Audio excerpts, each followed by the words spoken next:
Davkats magravits. Dalavi.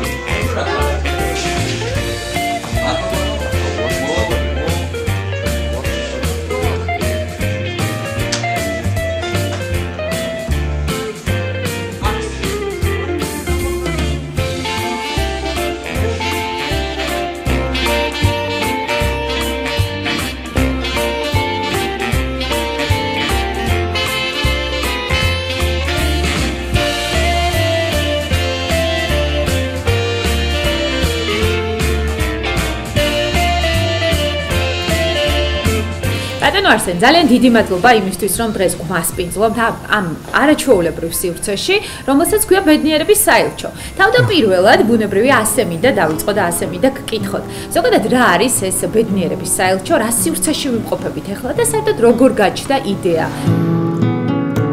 მადლობა ბევრი და გადავალ პირდაპირ საქმეზე. ნახეთ, ისტორია დაიწყო ესე. როდესაც ჩემს ერთ-ერთ ქანდაკებას ხსნიდით, ეს არის ემპათიის შუქურა, თანაგრძნობის შუქურა, დგას ერთ-ერთი ბანზე ზემოთ.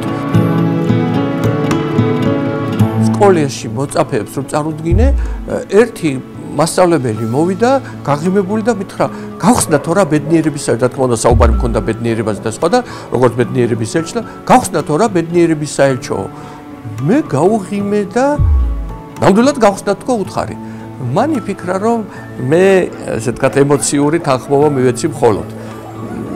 როგორც კი დამთავრდა ჩვენი შეხვედრა, მე აუცილებელი ჩემი ცხოვრების წესი გამოვიყენე. დავფიქრდი, როგორ შეიძლება ეს გავაკეთო, იმიტომ რომ ჩემი ცხოვრების ერთ-ერთი მთავარი მიზანი, დარჩენილი ცხოვრების მთავარი მიზანი, იკიგაის რო ეძახიან, რომ მოსწავლეებთან, მასწავლებლებს შეეძლებოდათ სიყვარულზე და მათ შორის ძირითადად ზრუნვასა და ბედნიერებაზე საუბარი.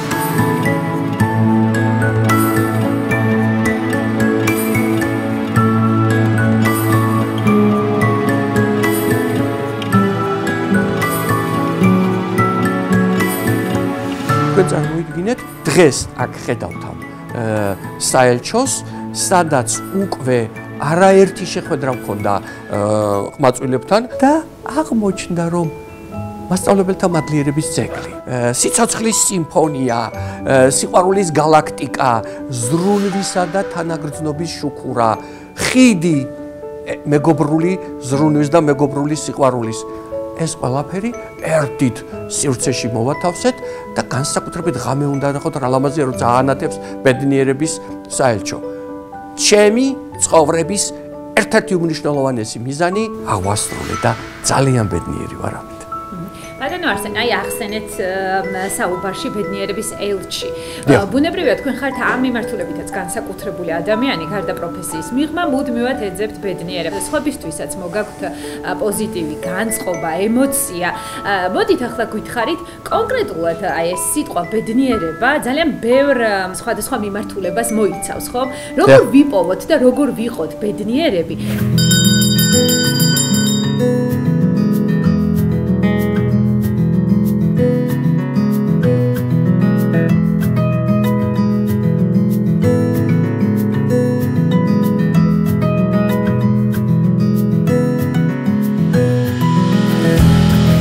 შეგვიძლია კიდევ ბედნიერებასთან დაკავშირებით სულ ცხელ სიახლეს ეს ამ დილით მიღებული გადაწყვეტილებაა დღეს. ბედნიერების ჩუქების დღე რომ დავაარსებთ 2020 წელს 5 ჯერ ვიზეიმეთ მიუხედავად პანდემიისა და წიგნის ჩუქების დღეც, იმიტომ წიგნებზე ვმუშაობ და ევროპაშიც ვრცელდება უკვე ჩემი წიგნები, აი ახლა მაგალითად ბატონმა გიორგი კეკელიძემ ქართველთა ბიბლიოთეკაში აი მას ჩააქვს წიგნები და მათ შორის ჩემი 5 წიგნი ეს არის სხვადყოფნის ნიჭი, ლექსები, მანტრები, პიესები და სხვა იმპრესიული პრეზა პოეზია ხელოვნურ ინტელექტთან ერთად. და სიახლეც ვენეციის კარლავარის პერიოდში ბედნიერების ჩუქების და წიგნის ჩუქების დღის აღნიშვნა. ეს არის გეგმაში.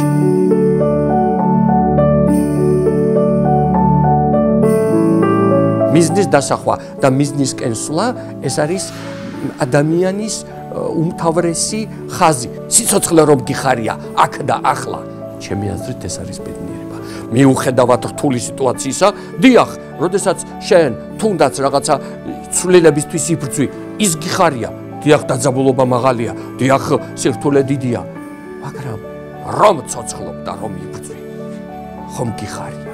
დიახ, ბატონო არსენ, რომ ცოცხლობ და რომ იბრძვი ცხოვრება ხომ გიხარია. ბუნებრივი ადამიანები შეიძლება ყოველდღიურად 365 დღის განმავლობაში ვერ ვეძებდეთ ბედნიერებას გარკვეული მიზეზების გამო. შეიძლება სხვადასხვა მიზეზი იყოს, სიტყვა ახალი გვესმის და თან მოდის.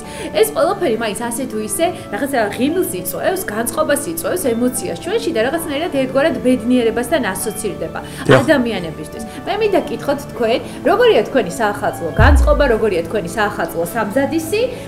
მოდით გვიამბეთ.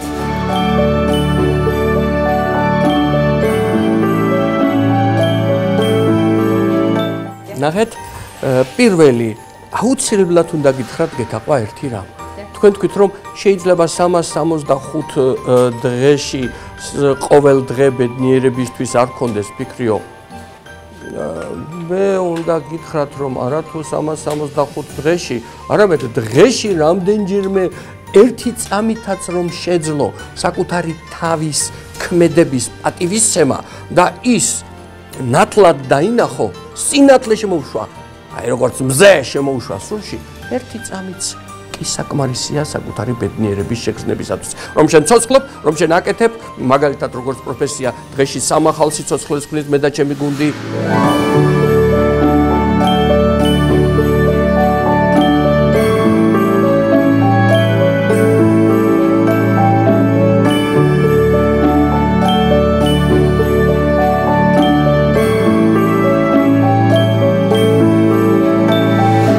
აგერ დამატებით ეს არ არის ჩემი ბიზნესი, ეს ჩემი სიცოცხლეა, ეს ჩემი ბედნიერებაა.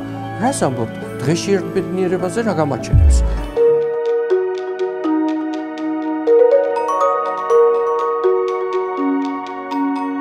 აი ბედნიერებაა, როცა ეხლა ჩვენ ვსაუბრობთ.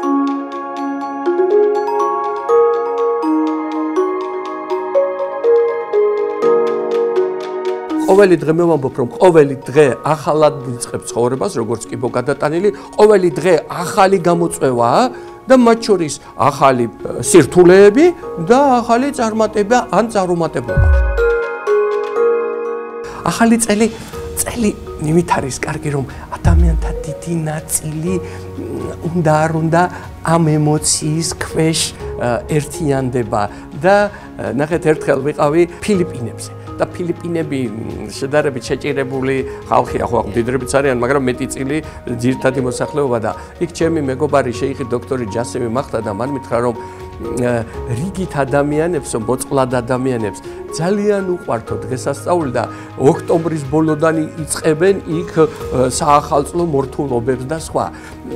ადამიანებს უნდათ სიხარული და თუ მეტად შეისწავლიან საკუთარ თავს და საკუთარ ემოციებს, ბევრ რამეში შეიძლება მისი აღმოჩენა.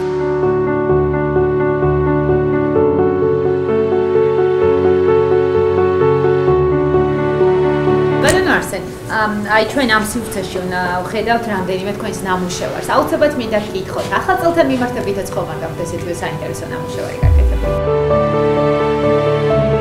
ერთ-ერთ ჩემს გალერეაში ამ ემპათიის შუქურას, რომელიც ესეთი მაღალია და შეგიძლიათ ზემოთ ნახოთ, საახალწლო წვიმები და საახალწლო განათება და ბურთულები მოვაბი და ახალი წლის ემპათია აღმოჩნდა.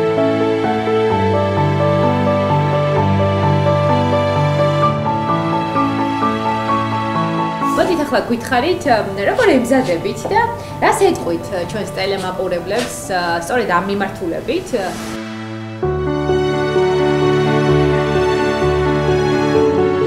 მე მართლა ვისწავლე ცხოვრება, თითქოს ყოველი დღე იყოს ბოლო, ისე ვიცხოვრო მინდა. ამ დილით რო ავდექი დილის მოკლე ვარჯიშს როცა ვატარებ, ჩემს საძინებელში არის ჩემივე ნახატი, რომელიც ამბობს, სიცოცხლე გახდა ბედნიერება, როცა ვისწავლე მასზე ზრუნვა. ჩემ ცხოვრებაზე მე უნდა ვიზრუნო მისი ფერება და მეორე მოკლე ლექსი დრო სიცოცხლეა გახსოვდეს დრო შეზღუდულია მცირდება როგორც შაგრენის ტყავი მაშ ნუ გაფლანგავ დროს უნიათო და ნოიცხოვრებ სხვისი ცხოვრებით ნუ გაებმები დოგმის მახეში იგზენი სული თავისუფალი პატივია ციგულის თქმა შესას დანოიცხოვრებს ხვის აზრებით. იყავ შიშველი, იყავ მშიერი, იყავ სულელი, ეს ნიშნავს ფიქრი out of box, გამჭირვალე ცხოვრება.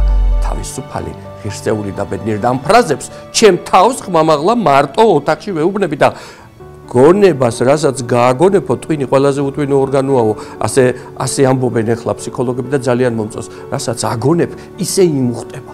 ახალი წლის მილოცისთვის რთულსა და მარტივს გაგიზიარებ.